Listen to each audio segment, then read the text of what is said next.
गठिया रोग प्रायतः जोड़ों की बीमारी होती है। तो इसमें बड़े जोड़ से लेकर छोटी जोड़ जो भी होते हैं, बड़े जोड़ जैसे घुटने हो गए, या रोग यंग लोग में होता है, कुछ ओल्ड में होता है, कुछ लेडीज़ में होता है, कुछ यंग लड़कों में होता है। तो वो तरह तरह की है। उनमें प्रायतः फीमेल में देखा जाता है, लड़कियों में ये देखा जाता है जो 15 से 25-30 की उम्र की होती है, उनमें यह रोग देखा जाता है। तो ये गठिया उसका एक लक्षण है, जो रोग है उसका लक्षण है।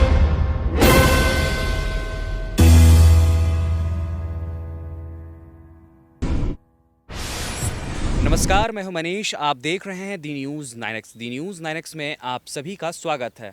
यह लगातार मैं बोलता आ रहा हूं पिछले 2 सालों से, लेकिन आप हमारा स्पेशल सेगमेंट हेल्थ देख रहे हैं और हेल्थ में मैं नए नए डॉक्टरों से आपको लगातार परिचय करवाता आ रहा हूं। डॉक्टर साहब, आपने हमें समय दिया अपने बिजी शेड्यूल में, इसके लिए बहुत बहुत शुक्रिया और हम आपका स्वागत करते हैं। धन्यवाद। डॉक्टर साहब, सबसे पहले हमारे दर्शकों को ये बताइए कि आपने पढ़ाई कहाँ से की और कहाँ से आपने एक्सपीरियंस लिया। मैं एमबीबीएस कर्नाटक से किया हूँ 2007 में। उसके बाद मैंने एमडी डिग्री कटिहार से लिया था। उसके बाद मैं आईजीएमएस में कार्यरत था 3.5 साल के लिए, ताकि वहाँ एक्सपीरियंस गेन कर सकूँ और उस एक्सपीरियंस का फ़ायदा अपने पूर्णिया के लोगों को दे सकूँ। जी, आखिर आपने पूर्णिया ही क्यों चुना? क्योंकि पूर्णिया होम टाउन था। यहाँ मेरे दादाजी डॉक्टर एन मंडल यहीं पे प्रैक्टिस करते थे, तो उनकी भी खासी इच्छा थी कि उनके बाद कोई यहाँ पर उनका नाम को आगे बढ़ाए, तो इसलिए मैं फिर यहीं आया फाइनली। यानी दादाजी के सपने के लिए बड़ा स्कोप छोड़कर का पूर्णिया शहर आ गए। जी बिल्कुल बिल्कुल। खैर, ये सारी बातें तो चलती रहेगी। दर्शकों, गठिया एक विषय है जो थंबनेल में आपने देखा होगा, और थंबनेल में डॉक्टर साहब हमें बता रहे हैं, हमें नहीं बता रहे हैं, दरअसल लोगों को बता रहे हैं। सबसे पहले ये बताइएगा डॉक्टर साहब, गठिया रोग होता क्या है? गठिया रोग प्रायतः जोड़ों की बीमारी होती है। तो इसमें बड़े जोड़ से लेकर छोटी जोड़ जो भी होते हैं, बड़े जोड़ जैसे घुटने हो गए, कुल्हड़ हो गए, कंधे हो गए, ये सब बड़े जोड़ों में आते हैं। उनके अलावा छोटे जोड़ों की भी बीमारी होती है, जैसे हमारे हाथ की उंगलियों के जोड़, पैर की उंगलियों के जोड़, ये भी होती हैं। तो इसी को प्रायरूप बोला जाता है कि गठिया की बीमारी है। लेकिन इसमें बहुत तरह के अंतर होते हैं। कुछ गठिया रोग यंग लोग में होता है, कुछ ओल्ड में होता है, कुछ लेडीज़ में होता है, कुछ यंग लड़कों में होता है। तो वो तरह तरह की है। अच्छा, यंग लड़कों को अगर गठिया रोग हो गया तो वो क्या करें और कैसे हो जाता है यंग लोगों को? यंग लोग में प्रायतः फीमेल में देखा जाता है, लड़कियों में ये देखा जाता है जो 15 से 25-30 की उम्र की होती हैं, उनमें यह रोग देखा जाता है। तो ये गठिया उसका एक लक्षण है, जो रोग है उसका लक्षण है। ये रोग जो भीतरी रहता है उसको मिक्स्ड कनेक्टिव टिश्यू डिसऑर्डर बोलते हैं, शॉर्ट में MCTD बोलते हैं। तो उसमें ये देखा जाता है कि ये गठिया धीरे धीरे उनमें डेवलप होता है, और उसके साथ साथ और भी बहुत सारे लक्षण होते हैं जो प्रायतः लेडीज़ में बहुत ज़्यादा देखा गया है। 15 साल की लड़कियों को अगर गठिया हो रहा है या 20 साल की लड़की को हो गया तो इससे कैसे बचे? इनसे बचने के लिए हमारा ये है कि हम पर्यावरण के ज़्यादा करीब रहें। अभी के समय में देखा गया है कि हम ज़्यादा पश्चिमी सभ्यता के रहन सहन को अपना रहे हैं, हम अपने पर्यावरण से दूर हैं। पहले ये सब चीज़ें इंडिया में नहीं होती थीं, पहले ये सब चीज़ें ज़्यादा पश्चिमी देशों में होती थी। अभी ये सब चीज़ें हमारे इंडिया में भी होने लगी हैं, जिसके कारण बहुत सारी दिक्कतें आ रही हैं। जैसे पहले हमें सूरज में जाने पर हमें कोई दिक्कत नहीं होता था, लेकिन आजकल लोगों को सूर्य की रोशनी से भी जो हमारा स्किन है वो अति संवेदनशील हो गया है। तो उसके कारण सूर्य की रोशनी, जो प्रदूषण है, जो घर का प्रदूषण है, बाहर का प्रदूषण है, इस सब से हमारे स्वास्थ्य पर असर पड़ता है, जिसके कारण ये गठिया एक तरह का रोग जो शुरू होता है, जिसका शुरुआती लक्षण गठिया है। अगर मान लीजिए 60 की उम्र की महिला को गठिया हो गया या 60 की उम्र के पुरुष को गठिया हो गया, तो वो लोग कैसे बचाव करें? ओल्डर एज में गठिया होने का कारण, मुख्यतः कारण जो होता है कि उम्र के साथ घुटनों का जो जोड़ होते हैं उनका ख़राब होना, उनका घिस जाना। तो उसके कारण प्रायतः उसी के कारण जो 60 या 65 वाले उम्र के होते हैं जिनको गठिया होता है, वो उसी के कारण होता है। उसमें 2-3 चीज़ें जो वो गठिया रोग कराती हैं, उसमें एक है कि जो मरीज़ होते हैं वो ज़्यादा घुटनों पर जोर देते हैं। जैसे गांव में देखा जाता है कि वो चुकुर मुकुर बैठते हैं, कुछ भी, जैसे बाथरूम करते वक्त या कोई भी काम करते वक्त जिसमें घुटनों पर काफ़ी ज़ोर आता है। तो उसके कारण घुटनों पर अनावश्यक बहुत ज़्यादा प्रेशर पड़ता है, जिसके कारण उनको दर्द होता है। और दूसरा होता है कि अगर हमारा जो हम चप्पल या जूता पहनते हैं अगर वो फ्लैट नहीं होता है, वो अगर कुछ किसी एंगल में धंसा हुआ हो तो उसके कारण घुटनों पर अनावश्यक ज़्यादा प्रेशर पड़ता है और वो लंबे समय तक प्रेशर पड़ने के कारण वहाँ पे दर्द होना शुरू हो जाता है। तीसरा होता है कि अगर कभी घुटनों में चोट लगा हुआ हो तो वो भी आगे चल के गठिया को जन्म दे सकता है।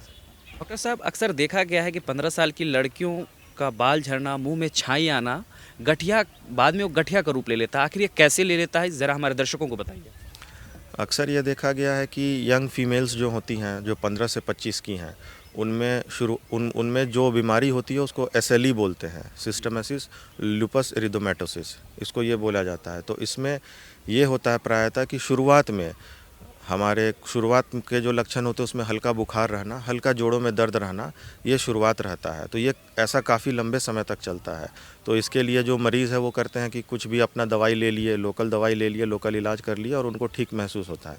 लेकिन लंबे समय तक ऐसा चलने के कारण फिर उनमें वो लक्षण खुल के सामने आने लगते हैं धीरे धीरे, कि जोड़ में सूजन हो जाना, और वो फिर ठीक नहीं होता है साधारण दवाइयों से जो हम आमतौर पर बाज़ार से ख़रीद के खाते हैं, उनसे ठीक नहीं होता है, या फिर उनसे ठीक हो जाता है और फिर दवाई छोड़ने पर वो वापस आ जाता है।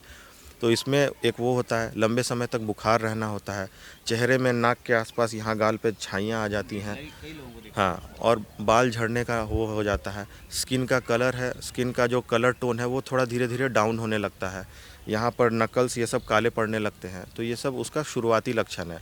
तो ये प्रायतः लोगों को इसके बारे में जानकारी नहीं होती है कि ये बीमारी आखिर है क्या। तो वो कभी बुखार का इलाज कराते रहते हैं, तो कभी बाल झड़ने का इलाज कराएंगे, कभी जोड़ों का इलाज कराएंगे, लेकिन मूलतः वो एक बीमारी है जिसमें इस तरह के लक्षण आते हैं, जिसको एसएलई बोला जाता है।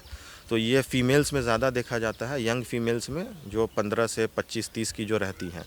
तो अगर शुरुआत में ये बीमारी पकड़ी जाए तो इसका बहुत लाभ मिलता है उनको, क्योंकि दवाइयों से इसे कंट्रोल किया जा सकता है। और जब लेट से पता चलता है तब तक इसका असर हमारे किडनी पर, हमारे ब्रेन पर, हमारे नसों पर, हमारे जोड़ों पर हो जाता है। तो उस समय काफ़ी मुश्किलें आती हैं इसको कंट्रोल करने में। और अगर शुरुआत में ही इसका इलाज कराया जाए, इसकी जांच कराई जाए और इसका इलाज कराया जाए तो उससे लोगों को काफ़ी आराम मिलता है। क्या घुटने के दर्द से भी गठिया होता है? बताइए डॉक्टर साहब। हाँ, गठिया से उसका रिलेशन है। घुटनों के दर्द में मतलब 2 तरह का गठिया होता है, एक ऑस्टियोआर्थराइटिस होता है और एक रूमेटॉइड आर्थराइटिस होता है। ऑस्टियोआर्थराइटिस जो ज़्यादा कॉमन है वो देखा जाता है कि उसमें घुटनों में दर्द रहेगा, एड़ियों में दर्द रहेगा, हाथ के जोड़ों में दर्द रहेगा। तो वो एज के कारण होता है। जब आदमी का एज होना शुरू हो जाता है तो हमारा जो पोषक तत्वों की कमी आ जाती है, उसके कारण जो घुटनों में डेली उसमें वहाँ डेली वेयर एंड टियर होता है, जिसका वो रिपेयर नहीं हो पाता है। वो रिपेयर जब अगर बहुत कम होता है तो वो गठिया के सिम्टम्स को जन्म देता है। तो इसको रिपेयर किस तरीके से करें? इसको रिपेयर हम कर सकते हैं अपने खान पान से। किन किन चीज़ों को खाएं? खान पान में पोषक तत्व लें, कैल्शियम जो खाना जिसमें कैल्शियम प्रचुर मात्रा में हो वो खाना चाहिए, जैसे दूध हुआ, दही हुआ, और जो भी कैल्शियम के हरी साग सब्जी हुई, ये सब लेना चाहिए। हमारे रहन सहन पर थोड़ा ध्यान देना चाहिए।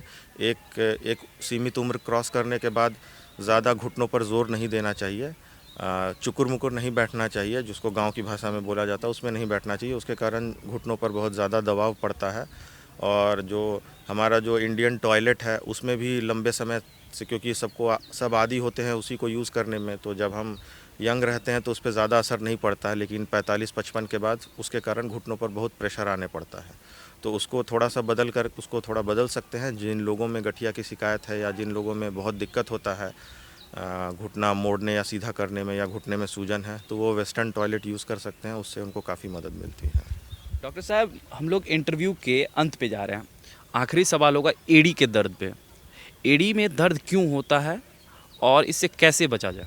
एड़ी के दर्द के बहुत सारे कारण हैं। पहला कारण है कि वहाँ कमज़ोरी हो जाना। जो बुज़ुर्ग लोग होते हैं उनमें, बुज़ुर्ग महिलाएं होती हैं, उनमें जब महीना बंद होता है तो उनमें एक ऑस्टियोपोरोसिस हो जाता है। उसके कारण जो हड्डी का जो घनत्व होता है वो कम हो जाता है, हड्डी भुरभुरी हो जाती है, तो उसके कारण दर्द होना शुरू हो जाता है।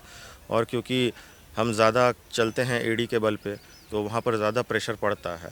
उसके कारण एड़ी में प्रायतः दर्द रहता है। दूसरे तरह की और बीमारियां हैं जो एड़ी के दर्द को जन्म देती हैं। उनमें है कि कहीं वहाँ सूजन हो जाना, वहाँ पर 2 जॉइंट रहते हैं छोटे छोटे, उनमें सूजन हो जाना, तो उसके कारण भी एड़ी में दर्द रहती है। तो उसकी रोकथाम के लिए हम वही कैल्शियम में ज़्यादा खाना ले सकते हैं, कैल्शियम रिच खाना ले सकते हैं, और अगर उसके बाद भी दर्द में सुधार नहीं होता है तो डॉक्टर से सलाह ले सकते हैं। अच्छा, एड़ी के दर्द पे बात हो रही है। यूट्यूब पे कई सारे लाखों वीडियोस बने हुए कि एड़ी में जो होता है ना, एक पिन आ जाता है, यानी कि कांटा जैसा निकल जाता है। ऐसा वास्तविकता में होता है क्या? हाँ, ऐसा होता है, जो हड्डी बढ़ जाती है वहाँ पर। तो ऐसा प्रायतः सभी जगह देखा जाता है, गर्दन में भी देखा जाता है, जिसको हम सर्वाइकल स्पॉन्डिलोसिस बोलते हैं। उसके कारण लोगों को यहाँ बाह में जलन, उंगलियों का भारीपन, झंझनाहट होता है, तो उसमें भी गर्दन में हड्डी बढ़ जाती है। तो ऐसा ही एड़ी में भी होता है। एड़ी में वो एक हड्डी बढ़ जाती है जिसके कारण चलने में काफ़ी दिक्कत होती है, और अगर वो बढ़ी हुई हड्डी के साथ हम लगातार चलते रहें तो धीरे धीरे वहाँ सूजन हो जाता है, जिसके कारण काफ़ी प्रॉब्लम होता है पेशेंट को। अच्छा, हमारा आखिरी सवाल आपसे रहेगा, एक आम आदमी अपने डाइट्स में क्या क्या ले? एक आम आदमी अपनी डाइट में खाना साफ़ सुथरा ले, जो कि पेस्टिसाइड मुक्त हो, वो खाना ले। हम अब पानी ज़्यादा पिएं, कैल्शियम रिच खाना लें जिसमें कैल्शियम ज़्यादा हो, दूध हुआ, दही हुआ, हरे साग सब्जी हुए, ये सब ज़्यादा ले खान पान में। नॉनवेज सीमित मात्रा में ले, और डेली व्यायाम करें, डेली एक्सरसाइज करें, ताकि उससे हमारा पूरा जोड़ की जो तंत्रावली है वो सुरक्षित रहे। बहुत बहुत शुक्रिया डॉक्टर अभिषेक जी, आपने हमने बिजी शेड्यूल में समय दिया। बहरहाल, आपको हमारा यह इंटरव्यू कैसा लगा, आप अपनी राय हमारे कमेंट बॉक्स में ज़रूर दें। अगर आप हमारा यह वीडियो फेसबुक पे देख रहे हैं तो हमारा फेसबुक पेज लाइक करें। अगर आप हमारा यह वीडियो यूट्यूब पर देख रहे हैं तो यूट्यूब चैनल दी न्यूज़ 9X को सब्सक्राइब ज़रूर करें। और हाँ, अब हम इंस्टाग्राम पर आ चुके हैं। आप हमारे हेल्थ एक्सपर्ट से जानेंगे नए नए रोगों पर। तब तक के लिए शुक्रिया।